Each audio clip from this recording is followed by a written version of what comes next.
Yeah, I think that looks pretty cool. Let's make it for real.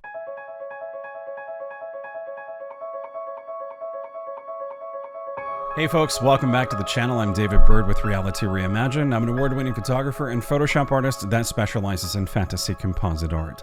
Today we're going to have part 1 of 2 of a full tutorial where we're going to make a piece of artwork in Photoshop using a gel-lit glamour image as the base. This tutorial is definitely centered toward beginner, intermediate, and advanced users of Photoshop. Advanced users, it might be good to refresh yourself in some older techniques or learn something new. Beginners, we're going to have a systemic approach to the entire art making itself. We're going to talk about creativity and how to derive creativity out of the image, then using tools and techniques in Photoshop to achieve the results of the art. In the description below is a link to the Google Drive where you can download the base image and some actions to help you so that you can work alongside the tutorial and make the same piece of artwork or make something entirely new. This is a full exploration of great creativity in Photoshop, and there's a lot to learn. Part 2 will debut on March 20th, 2022 on a Sunday, right after the launch of this one on Saturday, March 19th. So with that, let's get started by diving into Photoshop and beginning the journey. Introductions, as always, to get us started. This is my wonderful friend Kiara. We've worked together for a number of years and she is incredibly talented. So show her some love on Instagram by looking at her main account at the link below. So let's get started by taking a look at a behind the scenes image. We're going to talk about the strobes that you see in the scene, the lighting modifiers, the camera settings, and then best practices for photographing gel photography. So first, the strobes. There are 3 Godox AD600 strobes in this scene. Now, if you are looking for a battery powered light, I do highly recommend the Godox system, but I would recommend that you go for the Flashpoint system from Adorama.com, simply because you would be dealing with their customer service in the United States for any warranty issues. The 4 lighting modifiers you see here, there's actually technically 3. Let's start with those. First, for the main light here, we're using a 47-inch octabox from Strobe Pro. Then on either side of Kiara are 12 by 55-inch strip bucks from Strobe Pro with the grid diffusion panel inside to control the throw of the light. And then we have an eye lighter from Strobe Pro as well.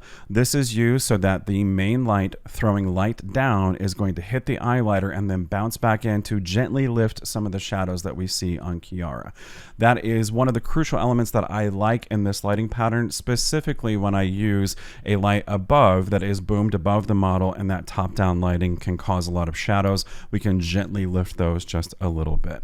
So looking at the units now, you can see that I'm using blue and purple into this scene. So that is one of the critical elements that I would talk about in the best practices for gel lighting. And that's to decide what is the main color that you want to see in the scene and let that be in the biggest lighting modifier and be the most powerful light that you're putting onto the set. So speaking of the power of the light, let's talk about the camera settings.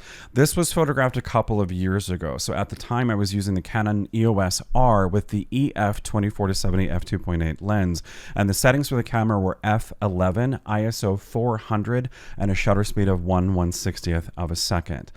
At this time, I now use the Canon EOS R5 with the RF 24-70 f2.8, and if I were to photograph this today, my goal would be to get the settings to f8, ISO 50, and then a shutter speed of 1/160th of a second.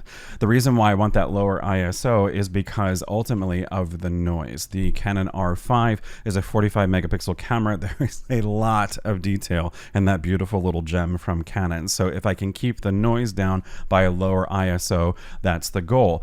But going to that lower ISO and that lower of an f-stop of f8 versus f11 means that I need to power up the lights even more. And that's where the best practice that I can suggest to you, aside from choosing your main color, comes into play. And that is to make sure that whatever you're using as your accent colors, in this case purple, I want to keep these 2 units equidistant from each other and the model. In this scene, I didn't. And so because of that, The purple tone that we see here is going to be different on camera right than it will be on camera left because there's just more light fall off. They both have the same gel material inside. They're both powered up to be the same, but I just wasn't being as diligent as I should have on set to make sure that these two strobes are the same distance from the model to get that color tone consistency.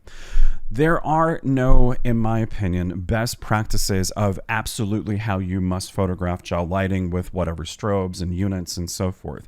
You can use light modifiers like this with grids that really control the light. You can use shoot through umbrellas. You can shoot at f11, f16. You can shoot at f2.8. It's just a balancing act of what is that primary color that you want to see in the scene, and then just build the rest of the colors and lights around that. And that goes back to the same fundamentals of photography and lighting. If you're going to be in a lighting controlled environment like a studio or outside with natural light, look at what your main light is or what you want it to be, and then build the rest of the scene around that with the powers of the strobes, the settings of the camera, and ultimately your composition and your framing of the scene. And speaking of composition, that's going to lead us into the next part, the fun part, which is getting to the Photoshop work and creating everything. And we're going to start by looking at composition, leading lines, the rule of thirds, and then using Skynet to get rid of all this garbage that we see in the scene that we don't need from those lighting modifiers.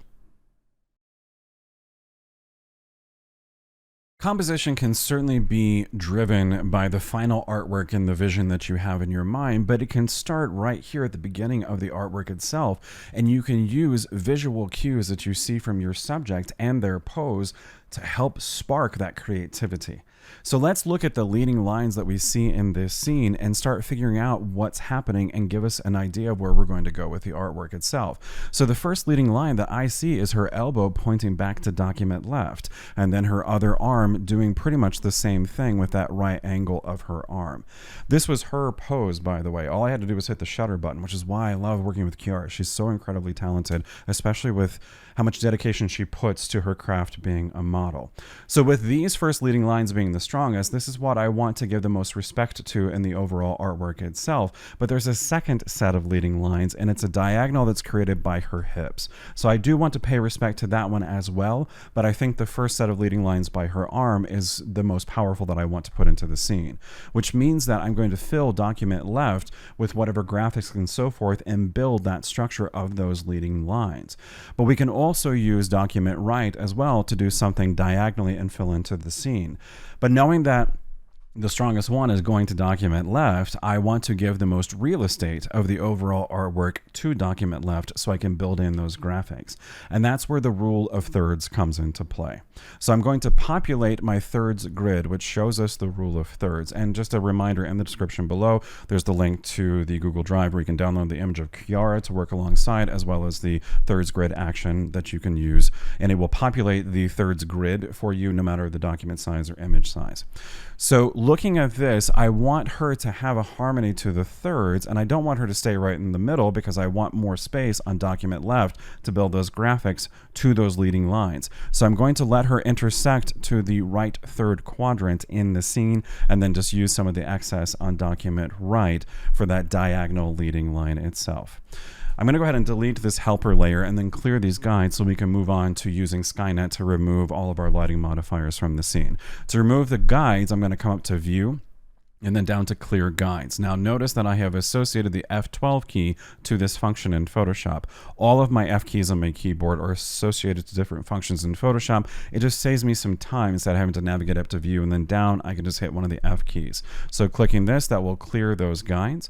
And now to use Content Aware Fill, which is driven by Adobe Sensei, which is Skynet, I want to remove these lighting modifiers. I first need to make a selection. And to do that, I'm going to use the Marquee Tool here and drag and make this selection, making sure that I get all of that lighting modifier, especially the highlighter that's at the bottom of the document frame. So all of that's in the selection. It looks good. Now to add to this selection, I'm going to hold the Shift key and draw another selection box over here to make sure that that lighting modifier is also within the selection.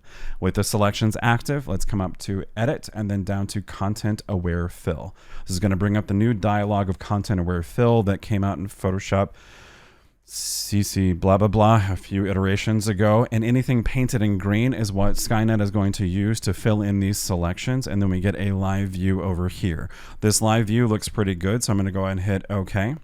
It's going to populate all of that new content to a new layer here that is above the background layer.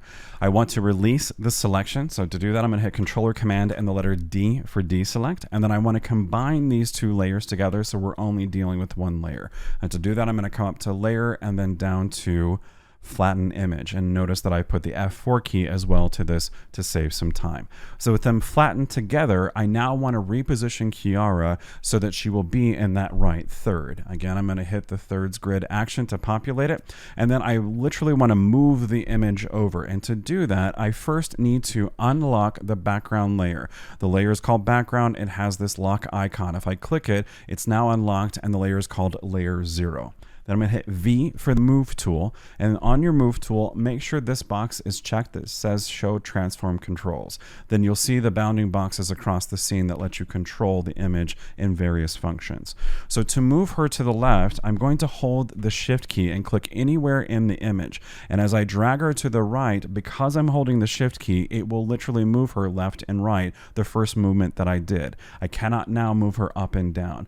That will make sure that all the information stays within the overall proportions of this document. I'm going to move her to the right and make sure that her nose is somewhere right on that third, and then let go. And now I'm going to show you a quick little trick to be able to fill in this excess space that doesn't have any information instead of using content aware fill. With this alignment in check now, I'm going to come back to the Marquee tool and make a selection of some of this space, but I don't want to get too close to Kiara's elbow, and I'll explain why in just a moment. But once I've got a good selection active, then I'm going to hit V for the Move tool to see those transform controls again. Then I'm going to hold the Shift key and come to this middle transform control, and because I'm holding the Shift key, it will let me distort the pixels and drag them back to document left to fill in that scene. Then I'm going to hit Enter to accept the transformation.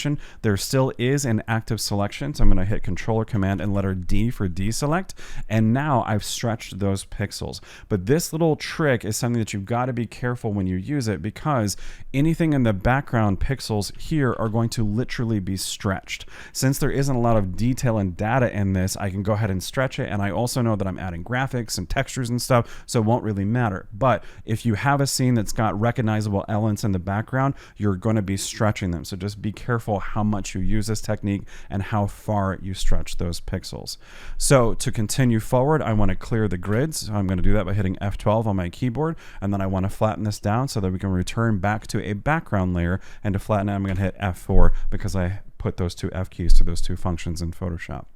Now we're ready to move forward and extract Kiara from the scene so we can put some graphics behind her and let her interact with them. And to move forward to extract her, we're again going to turn to Adobe Sensei, or Skynet, because it really is Skynet. In this day and age of Adobe Sensei and Photoshop and all of its power of AI, it actually has become very helpful to use. I've said in many different videos on this channel and as I teach at conferences that AI can never be a one-click solution to anything that you want, but it can certainly get you about 80% of the way to the journey. So this is a very easy image to extract her because there is so much information that is blue, and then she stands out like a sore thumb against it. So the AI should have a relatively easy time extracting her from the scene. So to extract her, I'm going to hit the W key, which will take me to the quick selection tool. And then I'm going to come up to select subject and click this. Adobe Sensei is going to look at the image, analyze, and make a selection that should be actually a very relatively close selection to her. There's a few pieces of her body that are missing from this selection, and that's why I hit W to go to the quick selection tool instead of going to select subject by navigating up to select and then down to subject. So with the quick selection tool active in additive mode, I'm going to simply add it to the selection by just tapping and dragging into the areas here where we can see that this part of her thigh is missing from the selection. So just tap and drag and it added to it. And there's a little bit of her hair right here that was missing. I'm just going to go ahead and add that as well. Now, because I did that, the quick selection tool is looking at the entire scene and reanalyzing all of the selection itself. That little bit of blue was some of the background caught into the scene and removing it. So that was actually pretty helpful, and I shouldn't have done that, because it wasn't just that it was being helpful here, it also adjusted this section as well and tried to minimize. So to go one step back in my history, I'm going to hit Controller Command and the letter Z, and it's taking me back. So I'm going to go ahead and leave that little bit there and this part in her elbow. But there is a section right there in her arm that is missing. So I'm going to go ahead and use the quick selection tool, tap and drag, and add it to the selection, and then quickly look at the perimeter to make sure that that didn't cause any more problems. This is why, again, AI is never going to be a one-stop solution or a one-click solution for whatever you're looking for. You're going to have to use your human mind and some common sense to make sure that you're putting everything together to maximize your efficiency and time. So since the selection is pretty accurate, I mean, we could zoom in and see that it's missing just a little bit of her arm and add to that selection. But as we do this, it's going to look at the entire scene globally and try to decide what else to get rid of or add to it. To go back to a full view here, I'm going to hit Controller Command and the number 0 on the keyboard. That overall selection still looks really good, so it didn't hurt us by cleaning up her arm. So we're good to go into the next phase, which is to come up to Select and Mask. So I'm going to go ahead and click it. It will take us into the Select and Mask dialog. I'm going to break this down for you very easily. First, on this side, View Mode. You can choose how you see the overall selection. I choose Overlay. And with overlay, I can associate a color.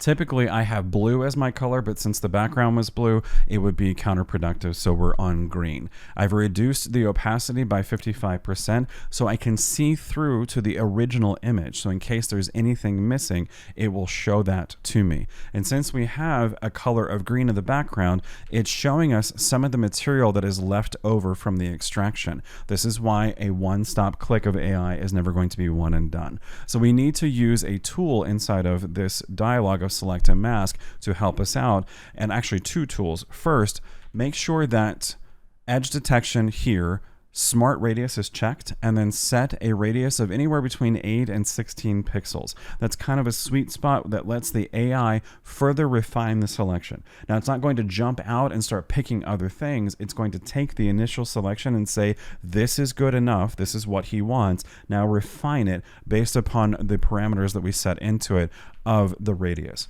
But I'm also going to use a second tool here, which is the Refine Edge Brush tool. With this selected in additive mode, I'm going to start using the AI to say, I want you to figure out that I don't want this blue through here. So I've clicked once with my Wacom Intuos Pro tablet, and I'm painting a little bit, and then I'm going to let go. And when I let go, Adobe Sensei is going to look around the entire scene and try to refine based upon what I just did. So it got rid of some more of that blue. It left a little bit of haloing and artifacts and so forth around her hair, but that shouldn't be too big of a problem. We can clean that up with the layer mask if we need to, but I believe as we add the graphics and so forth to this, it won't really come into play too much.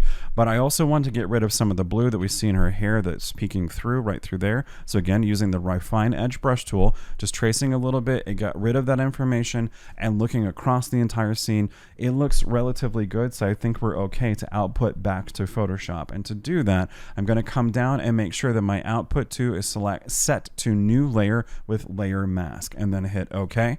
That's going to put us back into Photoshop. We now have a layer with the layer mask itself, and then it turned off the background layer, so she is technically extracted from the scene. I'm going to go ahead and turn on the background layer just so we don't have all that white checkerboard in our eyes, and then I'm going to look at the layer mask to make sure that there aren't any obvious errors. And to look at the layer mask itself, I'm going to hold Alt-Option and click the layer mask. It takes me into the purest view of the mask. Anything that's white is being revealed, anything that's black is being concealed. So in this case, as I zoom in, I can see there's the space where we saw a little bit of the blue, and some of the white strands are her hair that it's trying to preserve. Same thing in this space up here between her arms, but we can also see that there is some black inside of the selection, which is part of her arm and hair, and I want to keep that in the scene. And just to confirm that, holding Alt-Option and clicking the layer mask, yep, I want to keep this part intact. So while I'm on the layer mask, I'm going to hit B for brush. I want to make sure that I'm using a soft round brush, and that my foreground color, black or white. And it can only be black or white because we're on the layer mask itself. So I want to paint some white into this area to get rid of that black paint, which will add back to the image of Kiara. So I'm switching my foreground color to white by hitting the letter X, and then just simply painting in here and being careful to stay inside the lines. If I go outside the lines, it's going to start adding some of that original blue background. Making my brush bigger and smaller by using the right and left bracket keys, and just cleaning up this little edge just a little bit, but I don't want to go too much further outside of it because I need to return to the normal view of our layer of Kiara to be able to clean that up. But in this view, it just lets me see any little areas that we see a little bit of black, like right here. There's just a little hint of black, and that's again Adobe Sensei trying to figure out what I want to keep into the scene and what I want to get rid of. And you may say, well, that really sucks, it didn't do a perfect job and so forth, and not to be too belaboring of this topic, but this is ultimately, again, you have to set your expectations of how AI can efficiently help you, and where you, the human, has to then step in to do the rest of the work, which is why it's so important to continue your education and training and learning things like compositing and extractions and so forth, because no matter what software comes out, whether it's Photoshop or a program like Luminar's AI versions of programs that removes things and changes skies and so forth, it uses different methods to be able to blend the edges or to blend the perimeters where the selection and extractions took place.